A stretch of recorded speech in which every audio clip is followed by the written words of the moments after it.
En gros, le BIM Day, c'est un salon dédié à la digitalisation de la construction.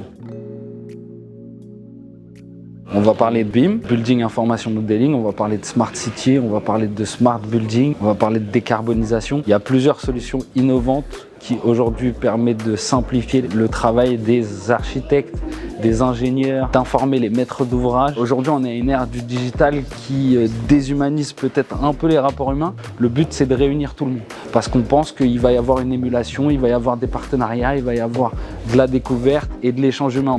Je pense que la réalité mixte via aussi l'actualité et l'Apple Vision qui sortent va être de plus en plus démocratisé. C'est déjà utilisé à l'heure actuelle dans le secteur de la construction, mais je pense qu'il va y avoir un vrai boom vers ces solutions-là. On a la 4D et la 5D. Tout le monde connaît la 3D qui est une représentation numérique de quelque chose d'existant ou de futur dans le monde numérique. En rajoutant la 4D et la 5D, on va rajouter une échelle de temps et on va rajouter sur la 5D une échelle de coût. On est développeur de logiciels, on a une solution pour le suivi de contrôle de la construction en réalité mixte. Ça va être la projection en fait, d'une maquette numérique sur le bâtiment réel et on va faire plusieurs usages, plusieurs cas d'usage, de la phase de conception jusqu'à la phase de maintenance. Notre gros point fort, du coup, ça va être le recalage de la maquette numérique sans repère, en fait, que ce soit dans l'espace virtuel et dans l'espace réel. Donc en gros, on a un maillage 3D qui va être créé dans ce casque par des petites caméras et à partir de là, on va comparer ce maillage 3D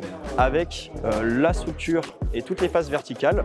On va les comparer pour aligner en continu en fonction de nos déplacements la maquette. Nous, pour la petite histoire, exactement, en fait, on vient du jeu vidéo, donc on s'intéressait forcément aux technologies un peu plus de niche et on a développé notre propre moteur 3D et depuis nous 2019, on développe sur ce matériel qui est le Microsoft HoloLens 2. Donc vous allez retrouver toutes les fonctionnalités d'un Apple Vision Pro.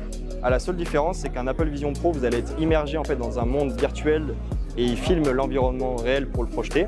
Alors qu'en fait, le Microsoft HoloLens, vous voyez carrément à travers, comme si vous aviez des lunettes de vue et on vous rajoutait des hologrammes dans votre vue.